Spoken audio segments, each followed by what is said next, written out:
Hi friends, welcome back to my channel. If you're new, my name's Amanda. So in today's video, it's all about breakfast. This What's for Breakfast video is going to give you 4 delicious and easy breakfast ideas. So stay tuned.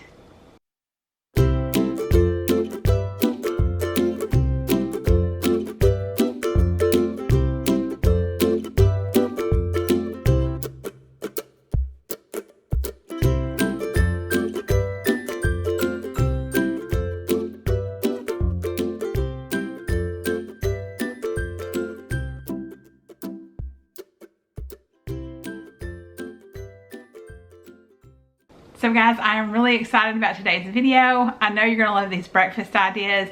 We made a French toast that was literally the best French toast I've ever had.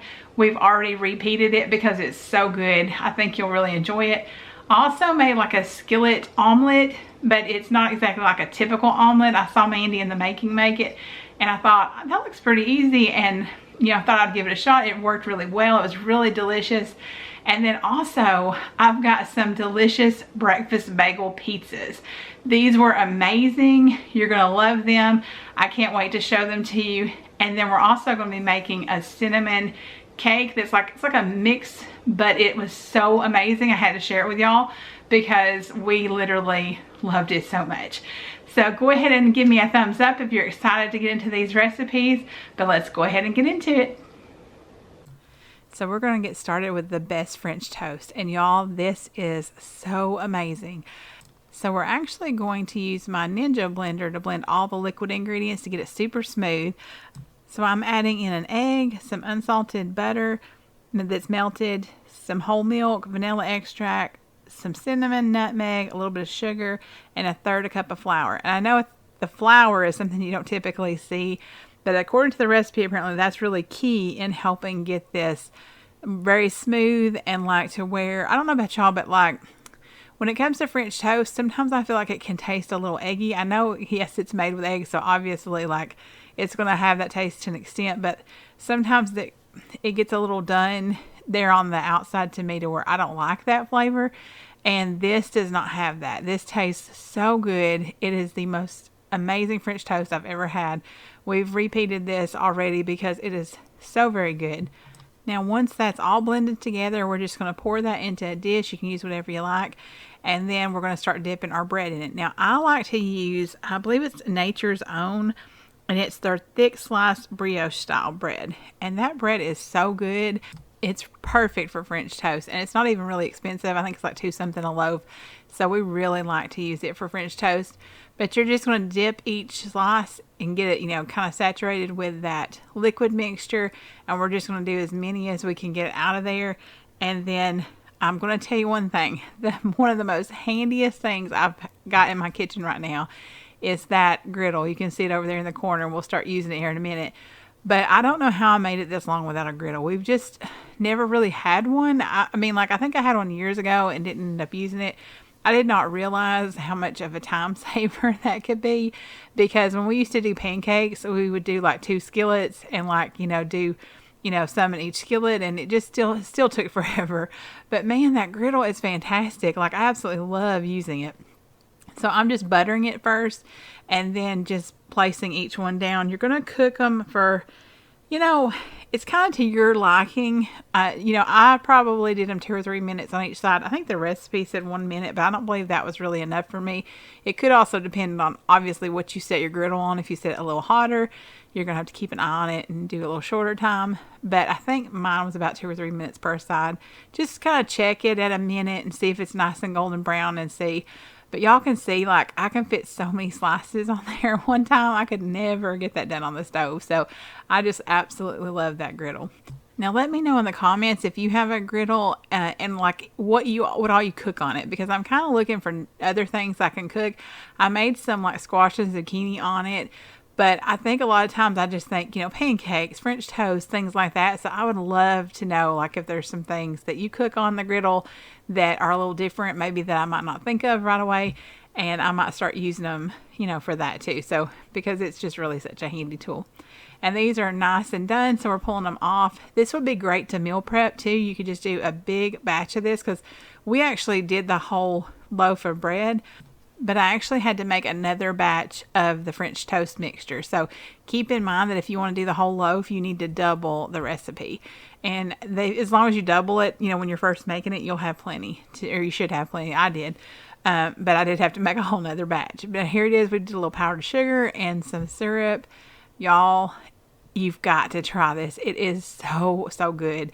If you do, definitely let me know because we really enjoyed it. So next up, we have the chicken sausage skillet omelet. So I saw Mandy in the making make this on her channel, and it looked so good. I thought, I want to try this because I've never made eggs this way. I did kind of my own spin on it. I think all she had in hers was chicken sausage links. She didn't put, I don't think, anything else in it, but I thought, well, I'll put some spinach and some shallot in there. I really fell in love with shallots. I had never had them, at least. I mean, I might have had them in a dish and not realized it in a restaurant or something, but I had never really cooked with them until recently, and I just feel like they add so much flavor, and I just love them. So, plus my husband doesn't like onions, but he actually tried these and liked them. I know they're kind of like, I guess, a cross between onions and garlic or something maybe. I can't really remember, but these seem to be more milder tasting, and he actually liked them, so I was really happy for that. So I'm just adding my eggs to a bowl. We're going to whisk that up in just a minute. But I used 8. Her recipe called for 5 to 6. But I think if I remember, my skillet looked a little bigger than hers. So I thought I better add a little extra in there. I've got some butter going in there that we're going to use to saute the shallot and the spinach up and get that all good and tasty. That alone would be good for me. I love just, you know, spinach and onions and all that kind of stuff. And this is where you can take and use any seasonings you like. I use like some all-purpose seasoning and then some Lighthouse guacamole seasoning that I had.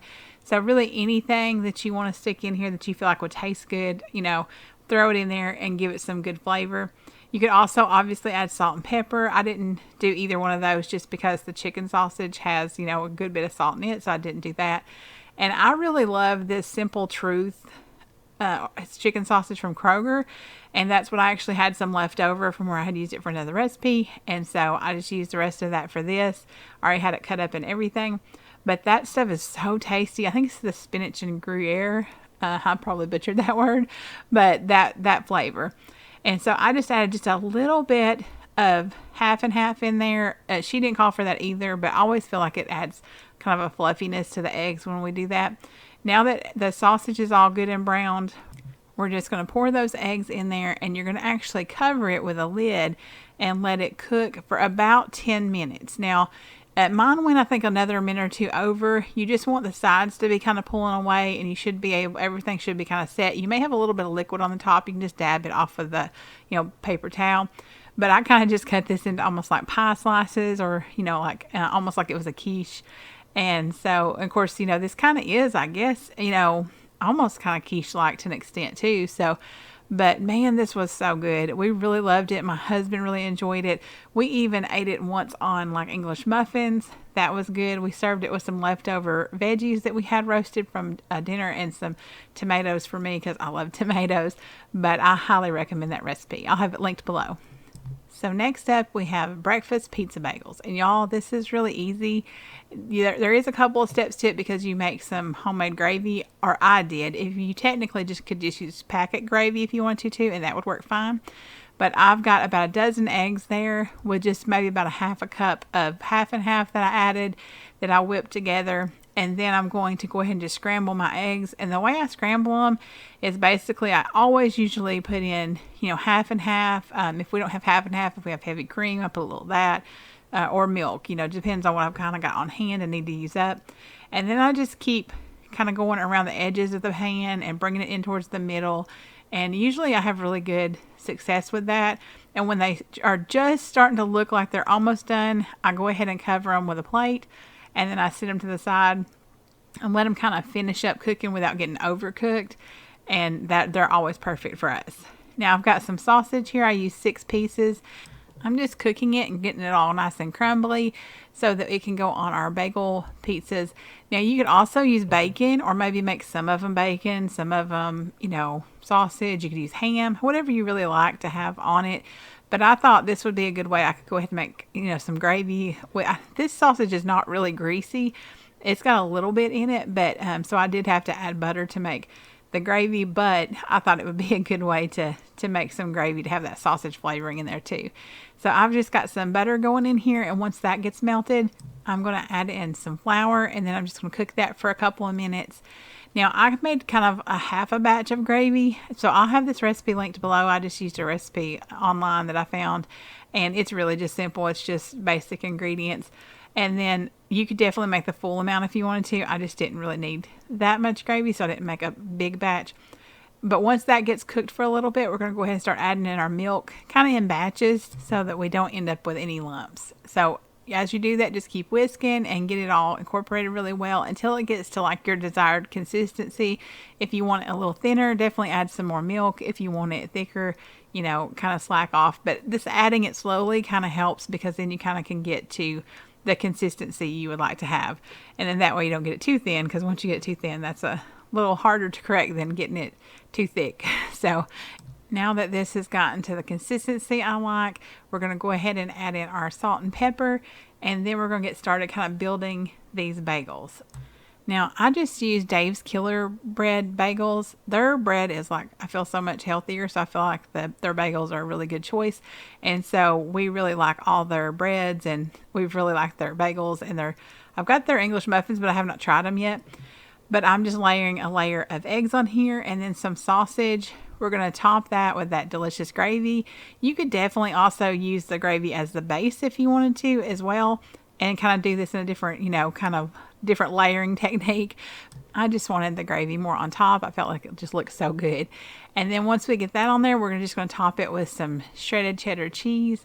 And I baked this in the oven for about 10 minutes at 350 degrees. And that was perfect. Y'all, these were so good. It almost tasted like a gravy and biscuit kind of combination. I just couldn't get over how yummy these were. When we used to live in Ohio years ago, and there was like a gas station there that did like a breakfast pizza. And so I thought this would be kind of a fun spin on that. We used to really enjoy those up there, but I've actually never made breakfast pizza at home, so I need to try that too. But these were so good and really quick and easy. So, I mean, you can't really hardly beat that. You know, you could definitely use packaged gravy and save a little time on making the gravy if you wanted to. And I know they used to even sell like the Tennessee Pride in the refrigerator in the frozen section, I think. So that gravy would even work. But y'all, these are so good. I highly recommend them. So next up, we have cinnamon swirl crumb cake. Now, y'all, this is just a box mix, but oh my word, this was so amazing. I had to share it with y'all. So this is super simple. You just follow the box mix, you know, directions. But basically, you're just going to make up your batter. And then they also have like a packet mix in there of kind of like this crumble, a cinnamon crumble. And you actually put half of it in the middle and then the other half on top. And man, that crumble stuff is so good. Like, I don't know, I always love toppings like that on muffins and stuff like that. Like any kind of crumbly, crunchy top, you know, topping like that. I feel like it just adds so much flavor and texture to muffins. And so that was really good about it. But we're just going to put that half of batter in there, top it with that crumble, put the other half of the batter in there and top it with the crumble. And then it's just going to bake per the package directions. But I cannot recommend this mix enough. Like, I don't buy a whole lot of mixes. Other than like cake mix, I do buy some cake mix. But like, I've kind of slacked off on brownie mixes and things like that, and kind of trying to make a little more homemade goodies. I feel like that, you know, it's fun to do some of that, and especially if you can find quick recipes for, you know, for fun things like that, it's even better, because then you can kind of control everything that goes in it, and, you know, cut back sugar if you like, or, you know, add in chocolate chips, or, you know, whatever you kind of want to do. But this mix is one I would definitely recommend you trying, especially if you like anything like cinnamon like that. Then I think you would really like this. Now let me know, do y'all do a lot of baking through the fall? Do you make a lot of breads, muffins, anything like that? Let me know what all you like to bake during the fall, because I do feel like that's the time we all pick up, you know, baking a little more. I've got a couple of ideas for some, like, you know, quick breads I want to share with y'all. So I'll have those coming up soon. And of course, I'm definitely going to have some more crock pot recipes. I know it's Crocktober, so that's a big thing too. So keep an eye out for those. But y'all, look at that. Does that not look so good? That crumbly topping on top. Oh, I wish I had a piece right now. It's so delicious. Thank y'all so much for joining me today. If you haven't already, I would love it if you would hit that subscribe button and join my YouTube family. I do all kinds of what's for dinner content, recipes. I love to try new things, share them with y'all, as well as, you know, share family favorites with you. So definitely, you know, hit that subscribe button, turn on that notification bell if that sounds good to you. I hope you have a blessed day wherever you are, and I'll see you in the next one.